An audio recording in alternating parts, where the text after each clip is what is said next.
Countdown's like a lot to handle. Countdown. Okay. All right, we are live right now. No, not yet. Well, we are live, but we're not live. So there's going to be like a What's 10 live? second. Live. If somebody goes back and watches this in They're the gonna see beginning, this. they're gonna see this part. But then we're Yeah. gonna get a text from Alex Bush, our resident nerd, and he's gonna say you're live, and then we start the show and we start the podcast. I see. That's really interesting. I didn't know any of that was going on. In Mm-hmm. fact, Then we I gotta don't. tweet out this fucking link. Oh, it's got to populate first, It's gotta populate, and we gotta ping Right. people. according to that Oh, complete. we're live. dweeb I behind the just got scenes. I just got a notification via YouTube that we're live. So can we just copy and paste that link? So we're live right now. Foreplay.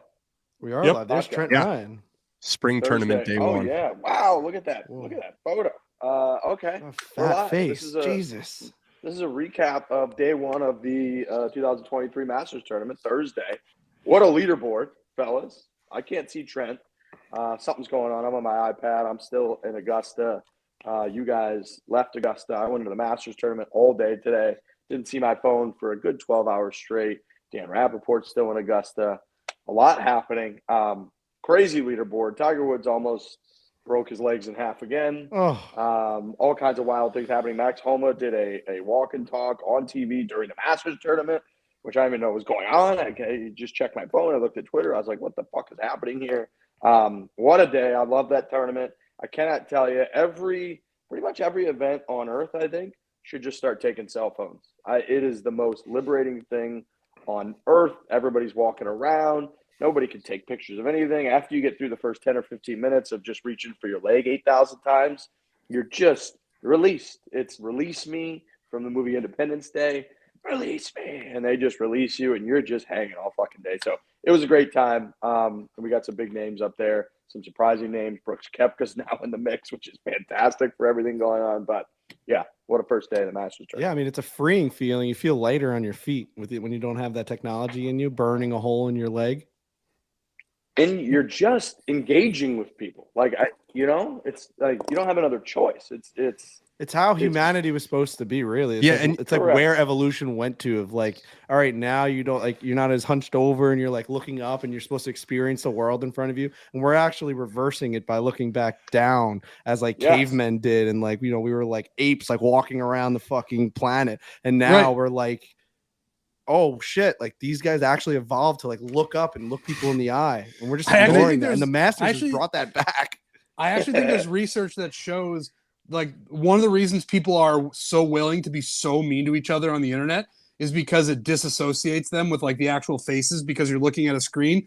If everywhere was like Augusta where we didn't have our phones and we had to look at each other when we said these horrific things to each other and would see the reaction of horror of them being like, "Oh my God, I can't believe you said that." People would stop doing it. But That's why you, yeah. That's why you look out the. It's why you look out the window when you're trying to like get into someone else's lane. You're like, look at me. I'm a person who's trying to get into this lane. Yeah. You also realize when you're out there and you don't have your phone, how unimportant all the things I need to look up on my phone are. Like you're talking to someone, you're like, oh, where did this person go to college? And you're just like, yeah, I don't know. Whereas before it'd be like, I got to find that out right away. Yeah. You realize how unimportant everything that is said on the internet is. Nobody cares. No. Everyone's just there, and we're like, no. This life and world that we're in right now is just better than whatever you're doing or saying on the internet. We're at Augusta National. We're at Amen Corner. So last week, I got a text message from my friend Nick, who I went to college with.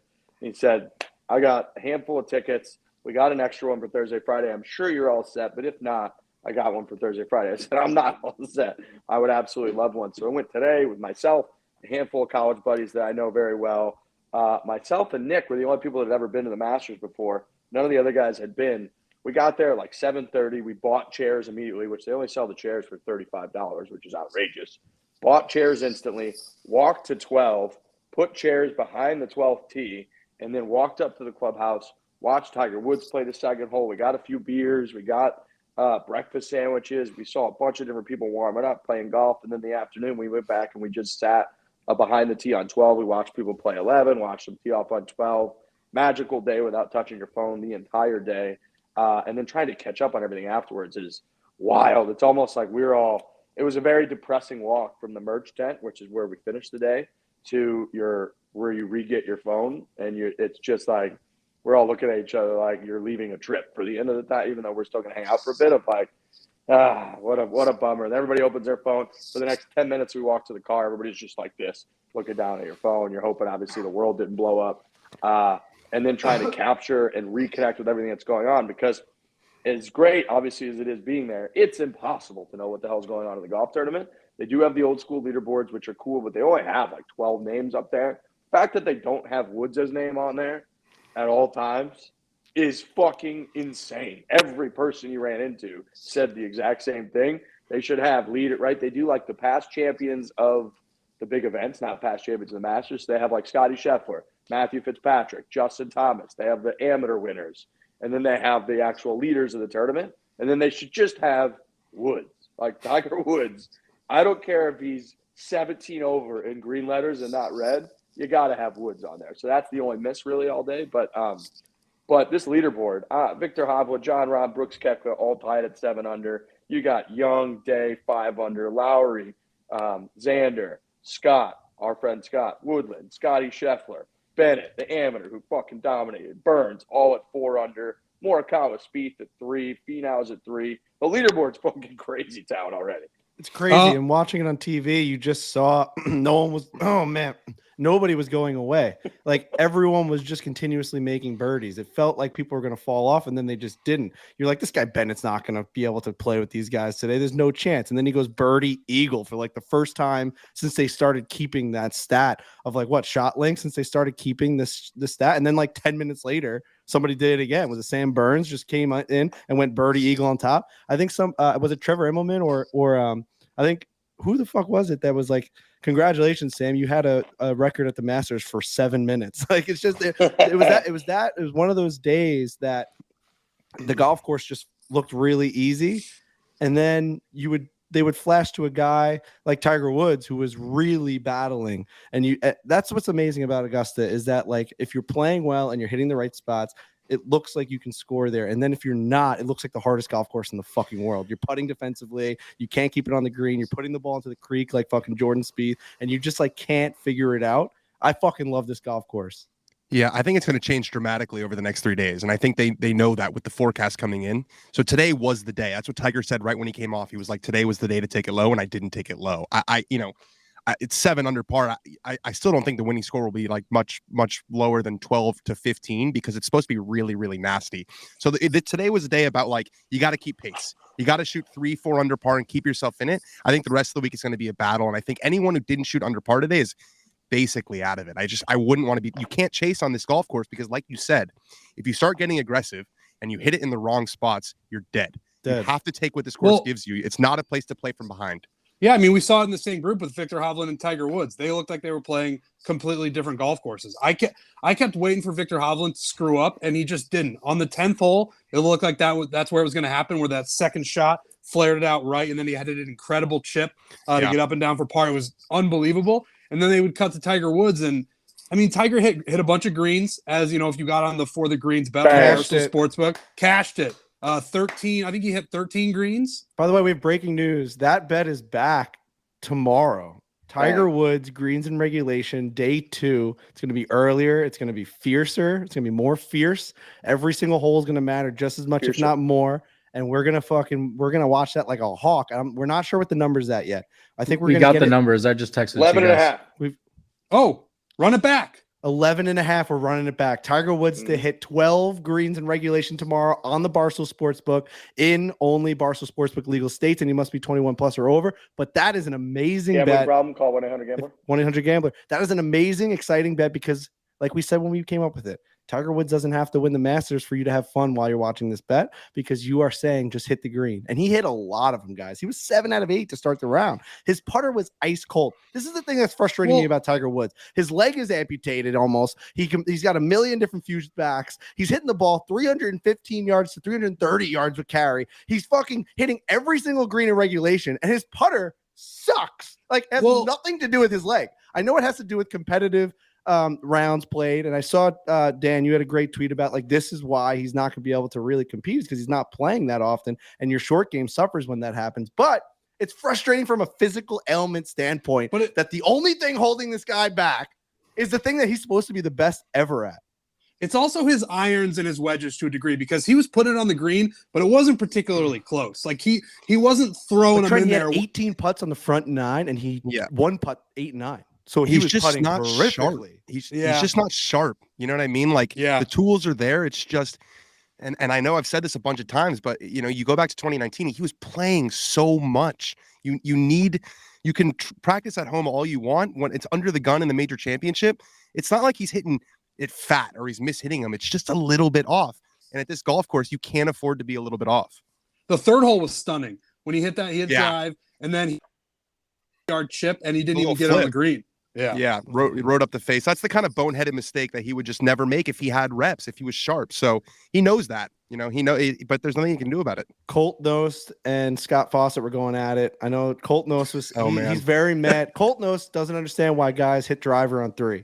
He's like, you're leaving yourself with a really hard chip shot at a green where the pin's in the front right, and you just can't control the spin from that angle and that distance. If you have more distance coming in, it can get it higher, and you can control the spin. You can rip it back towards the green. And then Scott Fawcett, in classic Scott Fawcett fashion, put out a fucking image of like from the bunker to the green and saying like, oh, I think there's a new rule at Augusta National that allows you to place your ball 120 yards in between a 20-yard left to right area between the bunker and the heavy rough. And that's where you're allowed to just place the ball if you choose to not use driver. Basically saying that, if you use an iron, you're just like going to drop it in this 20-yard wide landing area. Like that's impossible. They use driver because they can rip it out as far as they want, and it just goes out left and you have a chip shot. That was very funny. And then Colt tweeted at Scott Fawcett while he was on the broadcast and just goes, "It's an opinion." He's so mad. Yeah, Scott, it's an opinion. Like, Colt did say it. Colt was saying it over and over again, but he did Colt's aware. Colt has a lot of self-awareness. He was saying like, these guys know a lot more than I do. So if they're going to hit driver and because they just want to get it as close as they possibly can, that clearly must be what they think is right. He just thinks a full shot in, he would fare better on that hole. And the amazing part about this is, first, I was with Colt Knost last night, and he was telling me how I was going to be doing the Tiger broadcast, and he was all jacked up. That didn't stop him from having a bunch of cocktails last night. Brennan Jonesy was with us. And 2, I actually talked with Robbie Mack on the golf course today while Tiger was playing the second hole about what he was going to do on the third hole. He told me, because I said, "Do you think he's going to give it a go on 3?" And he goes, "Yeah, with where the pin is today, he's going to give it a go because most likely where his driver is going to end up is on that upslope." And I was like, "Oh, is that pretty much where he chipped in from?" And everybody was talking about the other day when he chipped in for Eagle during the practice round. And he was like, "Yep, exactly." So for the most part, most of his drives are going to end up, even if he doesn't drive the green, on an upslope. And that upslope chip to certain pins, with the exception of like 1, is a better shot for him than trying to hit a wedge perfectly, where if you don't hit it perfectly, it ends up in a bad spot. And then he literally said that. And then I get off the golf course and I see all this, bickering back and forth. And I was like, oh, that's amazing, because Robbie Mack had literally just talked me through the strategy. And my buddies that I was with were like, we just heard basically from Tiger's mouth what his strategy is on 3, right? And I was like, yeah, that's exactly what just happened. So, but I like that shit. That is actually like Scott Fawcett as like smartest guy in the room, annoying fucking attitude as that is, that's when he's his best. Like that is that. And he was correct. He also was correct because he's saying the third hole with that pin placement is already playing as an expected like bogey. Essentially, it's a very hard hole. So why would you ever take the chance of going into a bunker? Like you might as well have a flip wedge in when when bogey's expected. Like let's try and make something other than a bogey. He's saying that the layup is just like not easy, and if you hit super hard, right, and if you miss the layup, then you're doubly screwed. So yeah, if you could place your ball, that's what he's saying. If you could place your ball in the middle of the fairway, maybe you'd want a wedge shot. He just doesn't have a lot of bedside manner. We'll put it that way. He doesn't. I'm not a shot for shot like historian when it comes to Tiger Woods. So I don't remember if he used to do this in his heyday, but is he just off the tee, like finding the flat spots, or did he always used to do that? Because he was aiming on certain spots. Like he was never ever fucking around with those crazy slopes, and you could tell that he would take a little bit off the tee to leave himself with a really nice flat lie. He would go in all the way left, even though it wouldn't be a perfect view at the green because it would give him a flat lie. Is that like a new leg Tiger, or did he always used to manipulate where his ball was going to land off the tee? He's always been like a tactician with where he wants to leave it. But I do think that part of it is just wanting to limit the amount of, side hill lies that he has. He has to be really, really careful about it. But Tiger's a conservative player by nature. That's the thing. Like if you go back, he's not He's never been a guy who just wails away at driver, and it is sort of an old school way to play. And he said this, I don't remember, it was last year somewhere. Oh, no, it was at Southern Hills last year, and he was hitting iron like all day when the guys in his group were hitting driver. And he's like, yeah, I know that's not how the game's played anymore. Everyone just hits driver, and if you're hot, you're going to be up there by the lead. He's just a stubborn guy. He said it in his press conference. That's his biggest trait might be his stubbornness, and I think he's just attached to that way of playing. He doesn't want to switch it up now. Today I will say we watched him on the second hole. He hit it, I think, into that bunker. We couldn't tell from down there. We were like, yeah. And we just know that he laid up. We saw his ball, and he legitimately walked. He came out from around the bunker, and he walked around the edge of the fairway where it was flattest, over by the patrons, really, in a very purposeful manner. To literally, he was just looking for the flattest stuff. And he had plenty of time because Hovland hit like an unbelievable drive there and had the shortest in that we saw all day. But you could tell he very deliberately was just looking for the flattest land and walked around the fairway instead of just going straight down the hill to his ball, because he's looking for the flat stuff. So it was clear on his mind, that he's trying to find the flat land.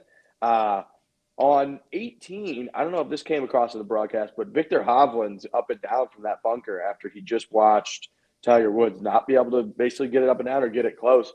He was so in between shots, and we could hear him talking to his caddy being like, are you sure that downslope is too severe? I think I could go right at it. It was almost like he was going to try to jar it.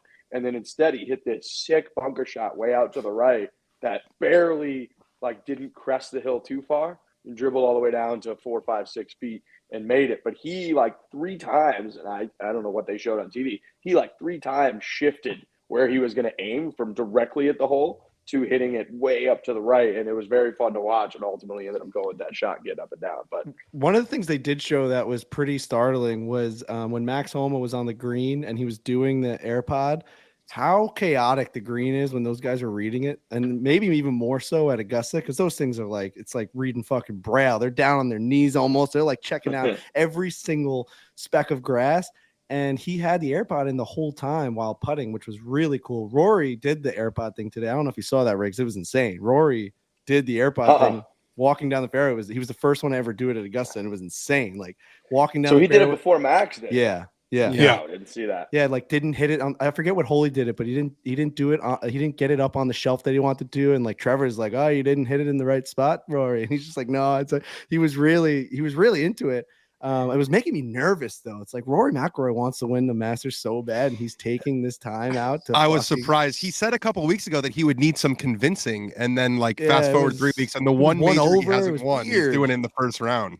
It was bizarre, but when Max was reading the green, one of the things that I noticed was he did the aim point thing where he's standing in front of his ball and he looks at Joe and he's like, I can't feel the ground in this spot. And that was really, you could tell how blind they are out there sometimes.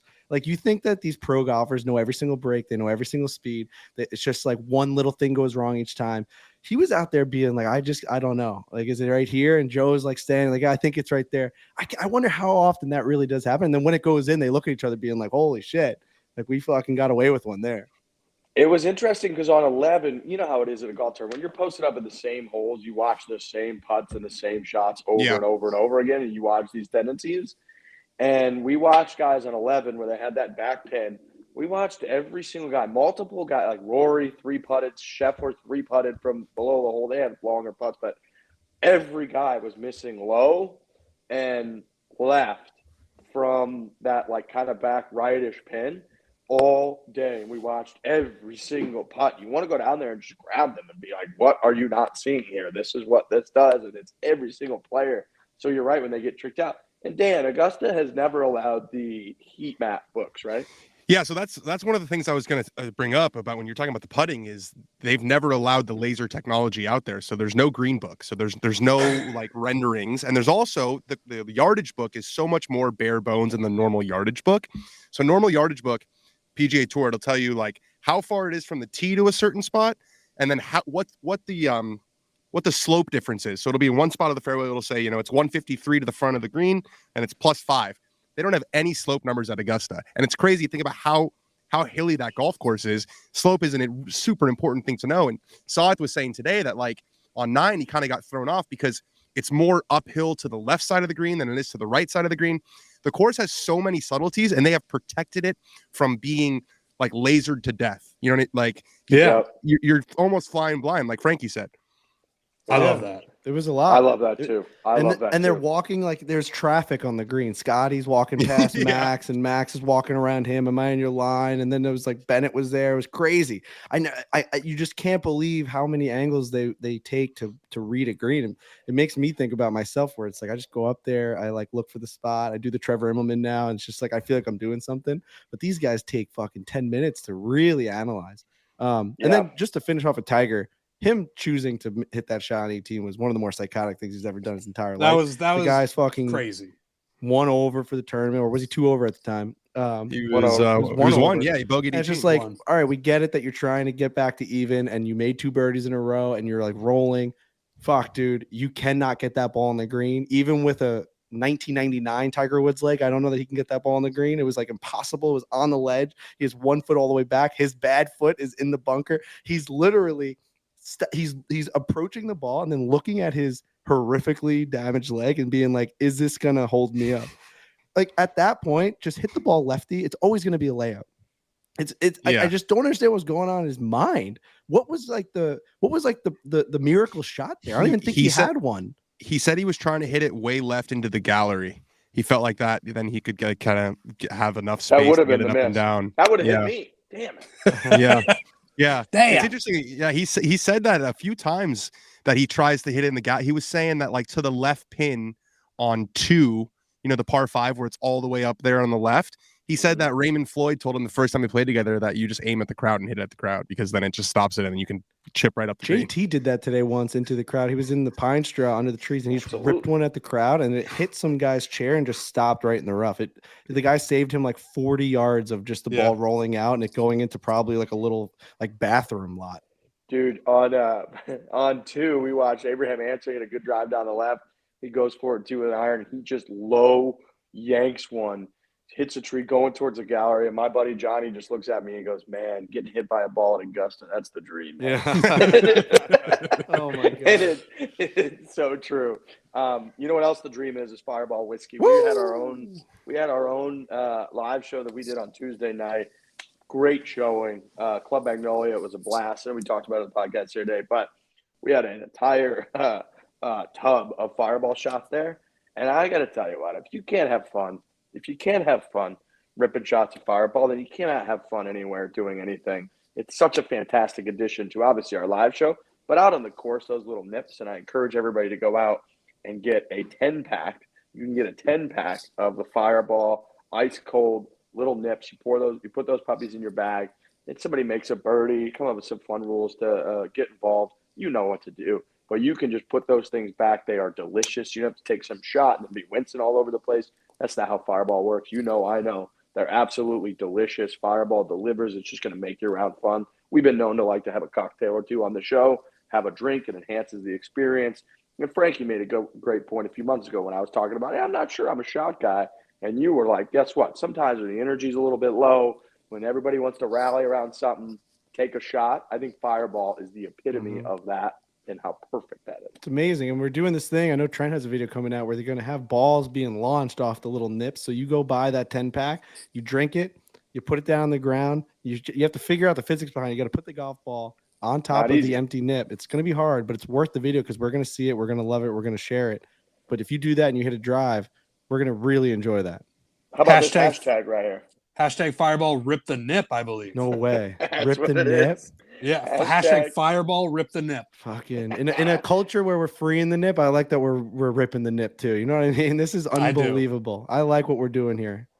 We are partnering with Fireball. This is the official language this weekend to send 4 people Fireball branded gifts. So to enter, you simply send us a video of you doing the hashtag Fireball Rip the Nip challenge. Show us your streaming setup with Fireball if you'd like. Submit those by sending us a DM or tagging us on your post on Twitter, Instagram. We'll see them. Big thanks to Fireball. Go pick up a 10-pack of Fireball next time you're out playing with the guys, the gals, your crew, whoever it might be. Fireball's obviously going to make the experience great. How about Phil Mickelson today? At one point, I looked up. That motherfucker was 2 under par. And I said, holy shit, is Phil Mickelson going to shoot something in the 60s? I thought he was dead. there was a very funny like quad tweet of photos of like Phil's back, and it was him in the woods with a driver off the deck, him hitting righty with a driver upside down, him like finishing like this. It's just Phil is out of control. He's a character out there. He's been definitely quiet. Like they barely showed him on the coverage. He's been neutered. The only time they showed him on the coverage, I swear, was on 12. I don't even remember seeing him throughout the whole day. I mean, unless right on the featured coverage with Trevor, I did not see Phil really all day today. Yeah, I didn't see him much at all. I saw him hit it on 12, and he fucking stuck one right short of the green, right short of the pin. It was unbelievable. He really has been neutered. I know I think we talked about it on the last show because the Champions Dinner had just happened on the last podcast, that he didn't utter a single word the whole night, that he was just sitting in a corner sulking. And I don't know. I wonder if that's the actual feel, but it does feel like he has been, I guess Danny has been out there, but like, what's it actually felt like with Phil Mickelson? Because it feels like it's been quiet. Yeah, the fans still really love Phil. I don't think that's ever going to change. But I just think that he was burned so bad by Alan Shipnuck that I think the media is never going to get that like gregarious guy anymore. I just think he's like, why would I do that? So the fans love him. The fans don't hold anything against him, but I don't think that we're going to see Phil being super like jovial with media anymore. I think we will. I disagree with that. You think it'll take a couple of years? I just think that guy can't help it. He is who he is, I think right now he's a little bit muted. He's got, he's probably seeing therapists and the gambling stuff and the family and all the stuff going on with Liv. Obviously put him in a crazy place, and he took some time off last year. I get all that. And he's muted this year, which I thought, again, him not saying anything at Champions Dinner is fucking crazy town for a guy that likes to be the smartest guy in the room. And he always talks about how much he knows about everything, about food and about this and that. For him to not say anything, he's going through a little something. He's going through a little, maybe he realized that all the eyeballs are kind of on this Liv versus the PGA Tour, that he's playing terribly, and so he's not going to really get in that mix and whatever. But he cannot help it. He's at his core, you are who you are. And Phil Mickelson, for the same reason that he said those things to Alan Shipnuck, is, in my opinion, the same reason that he's eventually just going to be out there talking. And if you look at some of the interviews from the Live events and stuff, he's in the mix talking with the media, and like he chimes in about like, interesting that the tour's doing this now. And he was on Twitter, a month or so ago. He started tweeting. Yeah, this is calculated. We said this was calculated when he had the aviators on. When he showed up like a biker gang guy, we were like, what the fuck's this? And like Trent was like, the guy's calculated. Remember when we were talking about like everything he does is super calculated? This is just, he talked to someone. He talked to like a crisis management team, and they're like, go there, act like a sad puppy. Everyone's gonna feel bad for you. And like, the crowd's gonna fucking cheer for you on 12. And at the tournament, you're gonna finish like T37, and everyone's gonna love you. And they're gonna be like, oh, we'll just see you next year, Phil. And you'll be like, thanks, guys. And that's it. And he's still kind of coasting on it. It's valid and fair. Like, the tour did make changes, so he is still the guy who forced those changes. Regardless of how you feel about the things that he said and the things that he did, he's still kind of the guy who was like, oh, now the tour is going to do this because in a response to Live. So you can kind of live off of that. If you're just quiet, the thing people are going to talk about is how you're, a martyr for the sport. Imagine he went the other way though and was like, you're welcome after every tee shot. You're welcome. Yeah, the players love him. The players absolutely love him because they know he put money in their pockets, and the fans don't have anything against any of the Live guys. The Live guys have been saying for a long time that this is like a media thing, and like they might be kind of right. Again, hand up. It's great for us. It's great content. It's great conflict. But you come here, and maybe it's because they're on their best behavior because it's Augusta National and they don't want to overshadow the Masters. But it's just not a thing. It is also you watch everything's a media thing though. But nothing's real in real life. But you watch the par 3 contest. Everybody's out there with their kids, and it's like because that's real life. That's real life. Media's not real life. Like, you're never gonna get 100,000 people going into a fucking event to like boo somebody because of like one of these decisions. Like that only happens to like presidents and like the biggest people where like it actually you can see a difference in real life. Like a real person interacting with you is going to be like an asshole. Like I just don't see that happening to golfers. No one's gonna. I mean, we say it all the time. People tell me like, "Oh, Frankie, you fucking feminine looking piece of shit," and then like in person, they're like, "Hey, huge fan." Like it was never, ever, ever gonna get a crazy reaction out of people out of Augusta. A great example is the Fred Couples and Phil Mickelson, right? So Fred Couples called Phil Mickelson a nutbag, and that got taken off into a headline, and there were all these tweets about how Fred and Phil. And then we asked Fred on Tuesday. He's like, "I'd love to play with Phil. He's one of the greatest players who's ever lived." It just, you take these things out of context and you communicate through tweets and through headlines, and it's so different. As you were saying, Trent, it's so different than when you're just face to face with someone on the tee, and you're like, "I don't hate you." Yeah, no, right. Yeah, right. And I do think the fans that way, but I will say, like, being in the gallery today, I heard plenty of, like, if Abe Answer walked by or something, plenty of guys, old guys being like, he's one of them live scumbags, isn't he? Like, there's plenty of that out there. That's insane. Sure. So it's like, there's definitely plenty of that. I don't think it's like only media. And like we said, they should have Darth Vader music like trailing behind each guy. And again, most people, even if that guy says that, and then he watched Abe Answer in that case hit a wedge to 2 feet, he's like, "Oh yeah, a shot." So it's, you know what I mean? It's like he might at his core be like, "That's not my favorite that guy went and did that," but he's not going to boo the guy.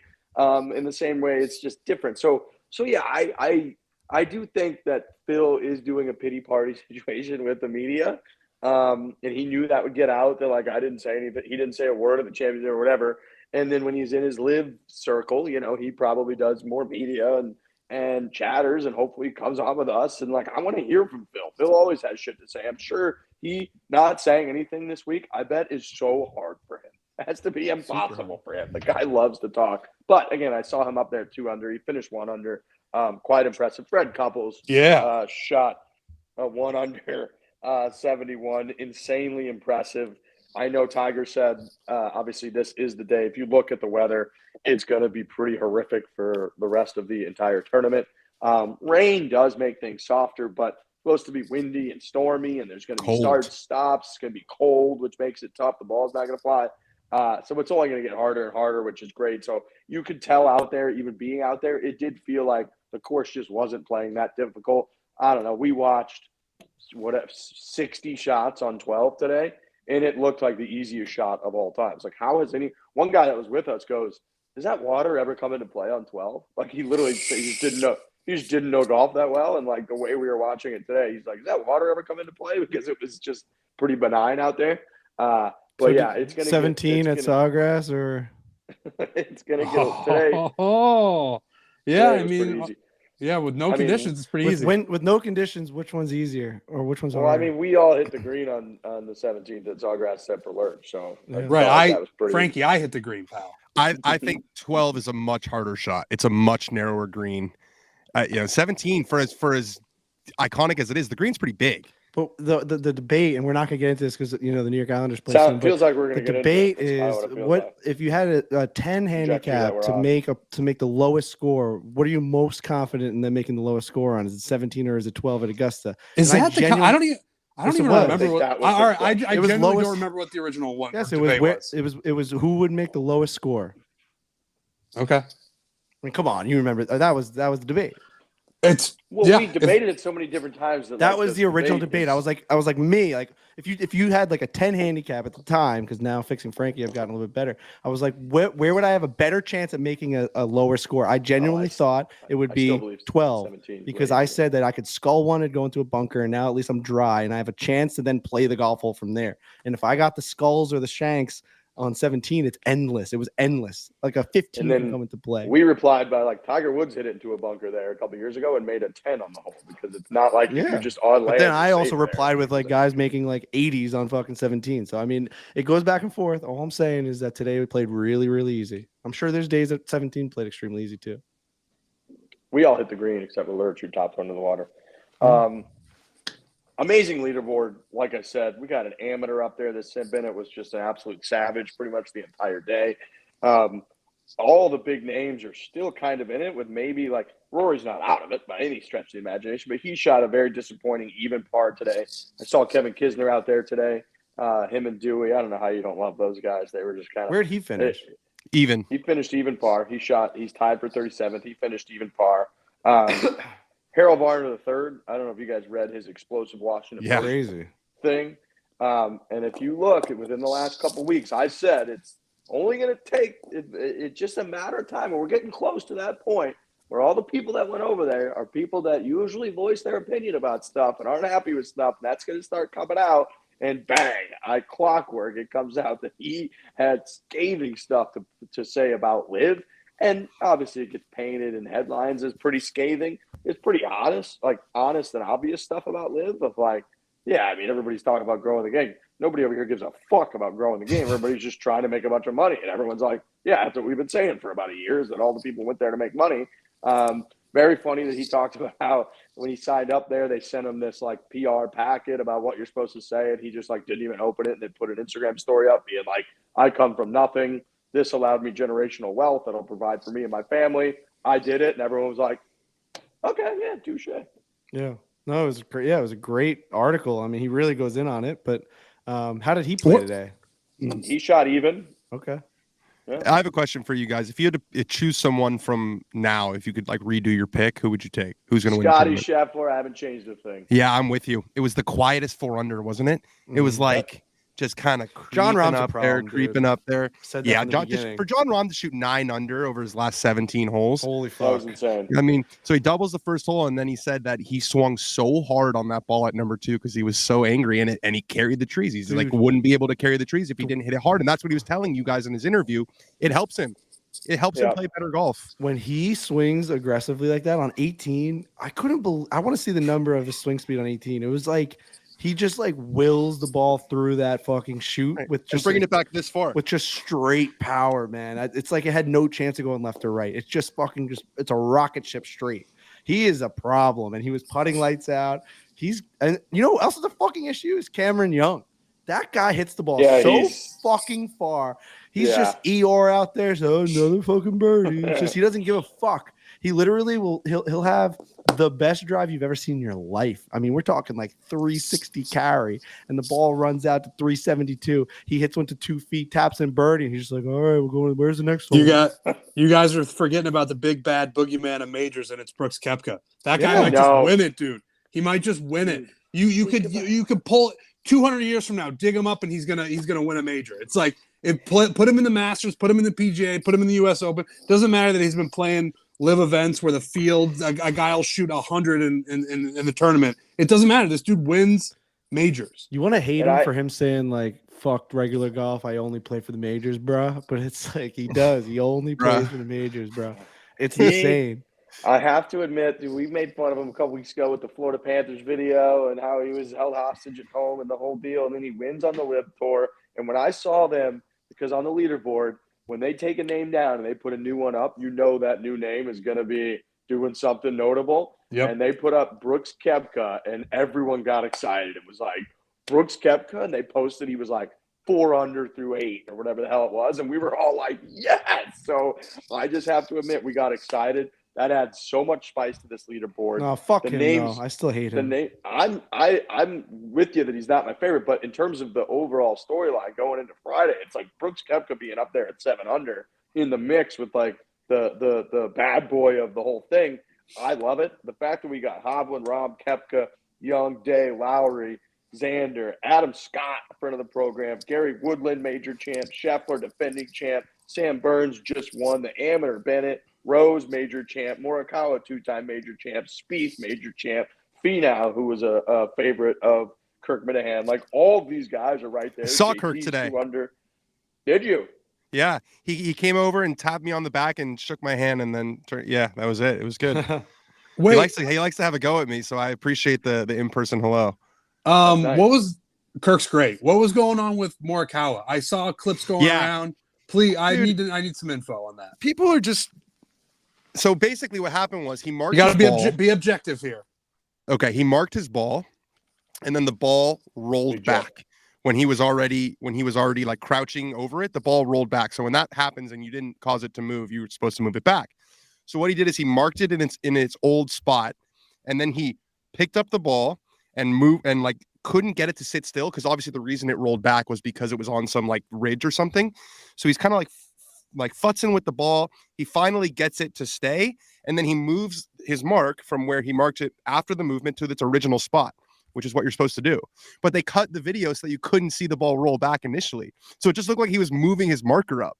And it was like, there's just no So you're chance saying where that he ended up moving? So where we saw him move that ball? Oh, Trent, where we saw him move that ball up is where his ball originally was. Then it rolled back like over the mark, I guess, and then like went closer to his body, and then he took the mark from where it originally was, put it there, took the ball, and then tried to find the spot that ball rolled from. So I think it moved before he marked it. It moved before he marked it, but because the ball had come to rest and he didn't cause it to move, you're supposed to move the ball back. So he marked it. He marked it to pick it up from where it had finished. He got dogged, and he got dogged, and no one's gonna hear this explanation. No one cares. Like people are the tweets doing pretty well. I mean, like, no, I know, but like general public, like my dad's like Morikawa was out there moving golf balls. Like no one knows. Nobody knows like that whole story. They dogged him, man. It's like a bad headline on the newspaper. Like no, you know what I mean? Like you can't get that back. Yeah, the retraction never gets the same clicks as the headline. They put it on page 37. Nobody gives a fuck. Nope, it's just fucking that. Oh, there goes Trent Ryan. He's gone. Like it sucks, but yeah, that makes total sense. So at least now it's cleared up for me because I was like, that's a wild clip. He wouldn't just do that at the Masters. The thing that was crazy is moving it left and right, like he was like cleaning it. I'm like, he's doing that with the mark like 6 inches behind the ball. I was like screaming at the TV, like, what is he doing? And if there's one tournament to not try and pull a fast one, it's the one where there's cameras on every single hole. Like it would be so obvious, and he's playing in a big group. Like he's not like, on the cut. Let's call him Morikawa. Like it would be so blatant. Am I back? Yes. Hey Trent, you're back. Happy to hear it. Incredible first day. I love the tournament. There's nothing like it on planet Earth. Going to that event, there will just never be anything as efficient as Augusta National, as perfect. I can't get over the guys walking around with the little scoopers that just pick up one piece of trash at a time with a pole that's like 6 feet long, and they just walk around and like in between your legs, you might have like a bag of chips, and they just grab it. And the guy walks 5 feet over, puts it in the trash can. It is as good as it gets. So what a day at the National. We got a bunch of people up there. Tiger Woods, although we didn't post the lowest score we'd ever seen, got the bet. We can get it again tomorrow, over 11.5. Big thanks to Fireball Whiskey. Make sure you go get yourself a 10-pack, throw it in your golf bag, enjoy it with your crew whenever you go out. And then we're going to be back Friday, Saturday, Sunday, immediately after play. That's all I got. You guys got anything else? I mean, Tiger played what, 1 under from hole like 8 to 18. He was 3 over through the first 7 holes, I believe. So that's something to build off of, guys. Yeah, it's not like he's fading. He has enough energy. He made a bunch of birdies coming in. He was hitting every single fairway. He hit almost every green on the front 9. The guy is fucking playing golf, and I think he's going to do well tomorrow. I also think like the leg is obviously bad, but I don't know how much worse it's getting. Like at no point today did I think, oh, it's getting worse. It's just bad all the time. But I never think that it's like, oh, he's out of here. He's gonna withdraw because of the leg. It's just like pain management at this point. Like, can he just like withstand the pain? But no, I'm really excited for tomorrow. Brooks Koepka, the whole deal. It's gonna be great. I'm rooting for Rahm and Scotty. I want them to duke it out at the end. That's like my 2 guys. I want to see those 2 guys just on Sunday. Brooks. Yeah, dude, I really want Rahm versus Scotty. Something about we those need 2 a guys. live guy in the mix for the spice. Yeah, dude, we need a live guy in the mix, and if it's Brooks, that's the best case scenario. Outside of fuck, I do not want him to win at all. No, I don't either. But not because of the live stuff. I just ever since he told me and Dave to go fuck ourselves with that match, I've hated. But isn't that great down the stretch that you have? It's like got the you get your arch rival against your squad at the end, and you have a reason to be like, all right, Rory or Scheffler or Rahm, like we need you here. Like, come on. I don't think you're gonna have a choice. I think he's gonna be there. He doesn't seem like he's going anywhere. Yeah.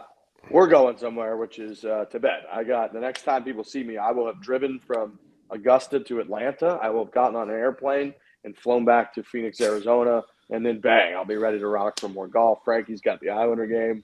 Come on, baby. We'll be right back at it pretty soon. So we'll see everybody tomorrow. Fireball Whiskey.